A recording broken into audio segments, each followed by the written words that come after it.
welcome back to the channel. Pardon my little excursion or absence. As you saw in the post, I have been working on vehicles, and thus actually inspired today's video.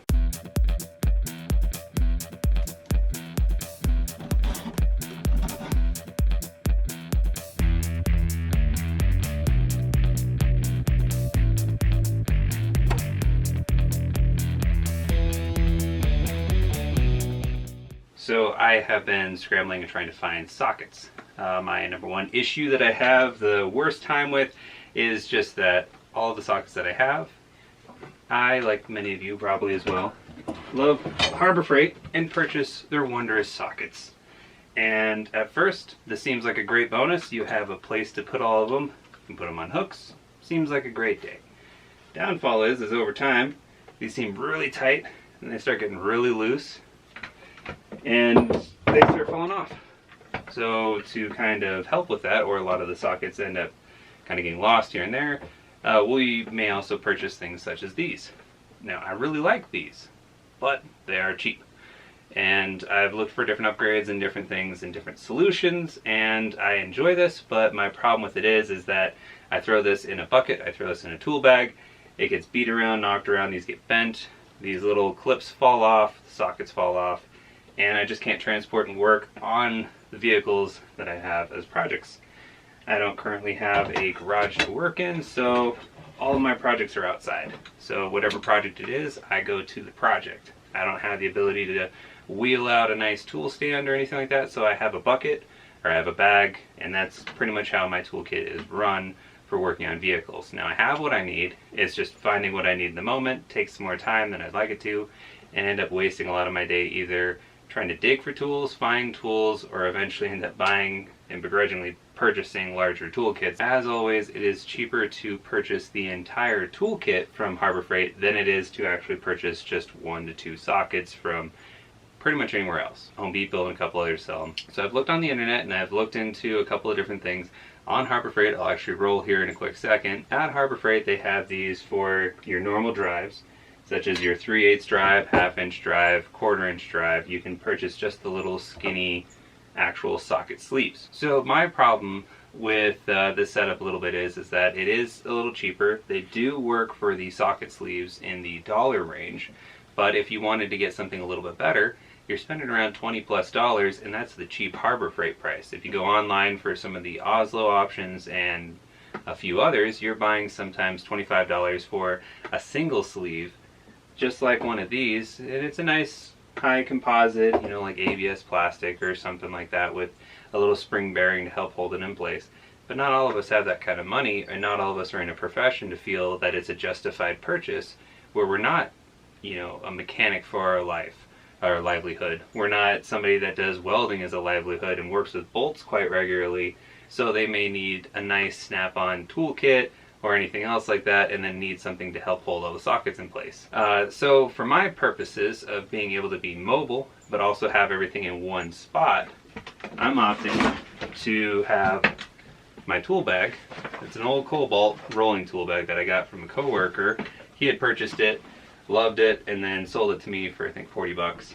And this thing worked great all through construction, and it's sat off to the sidelines for right now because it's kind of hard. I usually ended up filling it with every tool I had, and then it's just an absolute bear cat to get this to roll anywhere. It does have good wheels, and they did roll, and the actual handle attached was able to put up with the abuse.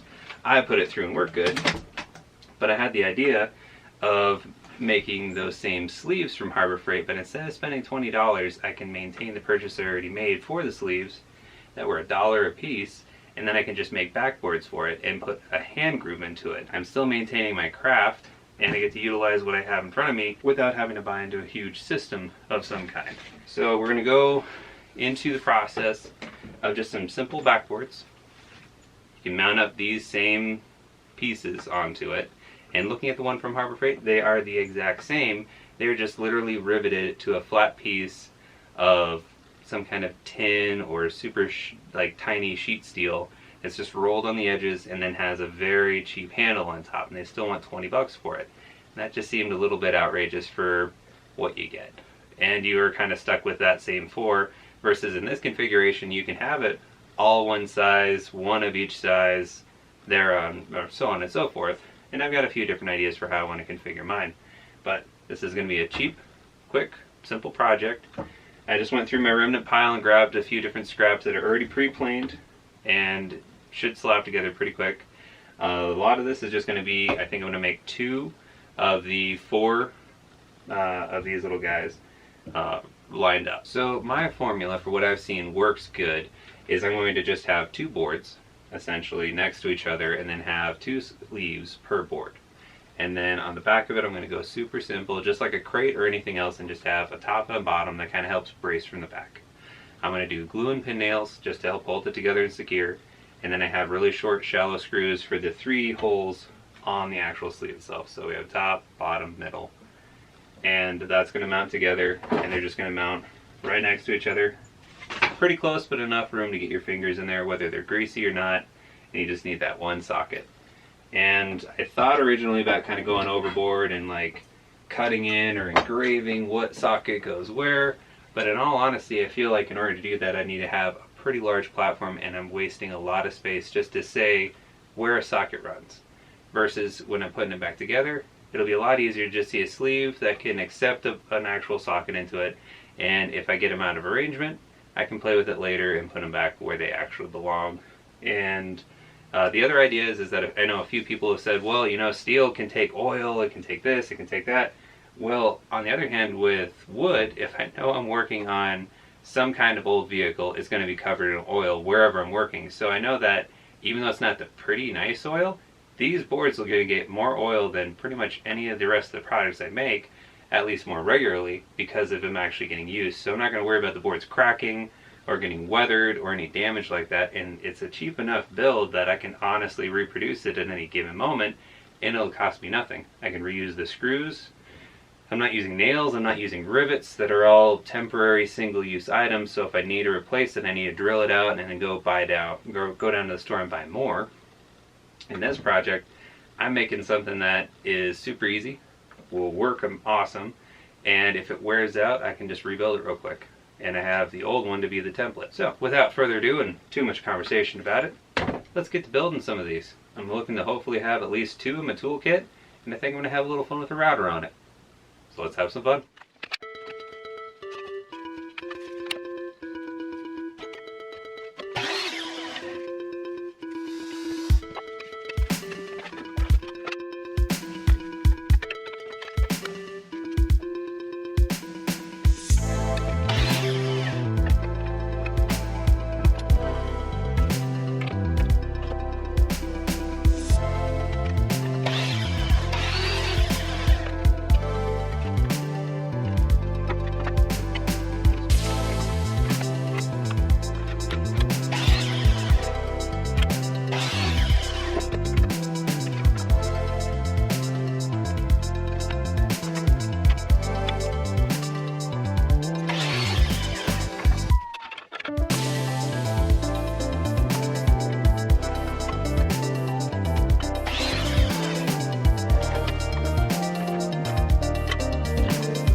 So here you have it.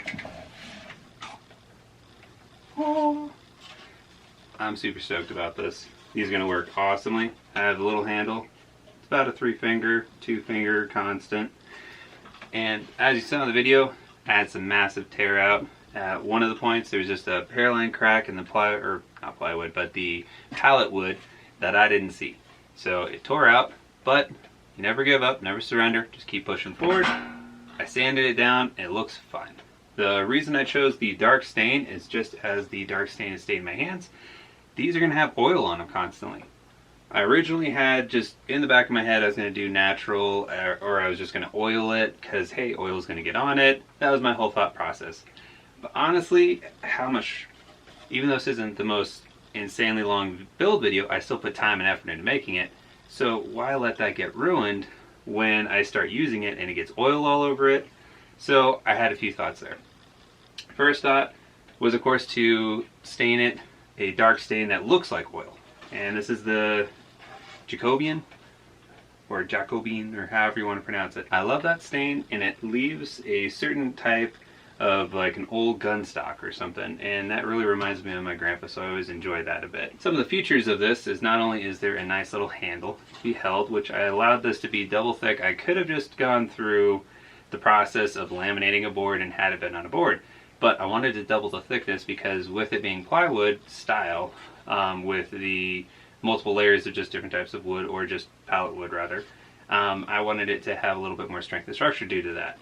So the nature of, as you see with this tear out, this being recycled material that has cracks in it, even if I had glued it up, that tear out or just potential chipping with it being any kind of handle could have just made this have a very short life. So with it being doubled, now it will have the ability to have a handle with no issues. One of the other features that I had for it is I went over and rounded all of the edges. Reason being are two main reasons. First and foremost, if you remember back to your childhood, any toys that they had that were made of wood had all the edges rounded. Now there's two main reasons for that. First and foremost, they didn't want to cause splinters. So if you round the edges, it gives a better durability, so you won't give a splinter to a child. So same principle as this is just being reached in quickly with a bare hand, gloved hand, anything that I'm working on. I don't want splinters. It's the first and foremost thing that's going to make me very agitated in my project and not get a good workflow and have a good day working on anything. The second thought of it is that it makes it more durable for when you drop it, knock it around. This is going to be dragged under cars. It's going to be dropped off of, hoods. It's going to be dropped off of desks and hit the ground, concrete, gravel, grass, anything. And having a little bit of an edge turnover on it is going to keep it from cracking the board as easily. That kind of ups the durability of the material itself, plus it keeps the material from going into your hands. So those are the two main things behind it. As you saw in the video, I do have this one that I had arranged that is the 1/4 inch drive. Now for some reason these are just a little bit longer, so it would have interfered where the fingers are at, and I had this set up to where the two in the middle are the shorter ones. So this is the same width. I just need to transplant these onto one of these, which were the 1/2 inch drive ones. Oddly enough, the shorter of the socket tracks. So that was the first one. Here's the second one, definitely a little bit heavier, but it can be laid out on a workbench, or it can stand against something, it can get hung, or in my case, it can go sideways. Now I know what you're thinking. When I put both of these in there with the sockets the way they are, I kind of lose my capability to fill this up. Well, that's more or less for my benefit. I know that if I have room, I'll use room. I'll put more in here than I need for the project, and then this will just become an absolute pain to move around, and it's my own hubris, because I feel if there's space, I need to fill it, and that's just not a good mentality. So if I allow these to go sideways instead of flat, or even flat, but if I go sideways with them, I'm not going to put wrenches on it. I'm not going to put hammers around it that can knock these loose, and then I have to go and digging into a bucket again, which is the whole reason why we're doing this. And these are just a little too tall, but I could still stand them up if I leave the flap out. But that was just one of my thought processes. If I don't give myself much room and allow them to kind of stack and just be in there, I can still lay like a blanket or anything that I'd be using to go underneath the vehicle on top of this. And this is just going to be my go-to bag that I drag out next to a truck, car, vehicle, motorcycle, scooter, what have you, that I'm working on. This is just going to be my go bag from now on. And these are going to be where my sockets will live from now on. And it's just going to work a lot better for how my whole life is set up right now, which is mobily working on things and working on projects that are at my house and not at my house. So there you have it. Hopefully you enjoyed. I definitely am happy with the finished product, and this will make my life so much better. Thank you so much for watching and listening to me banter on.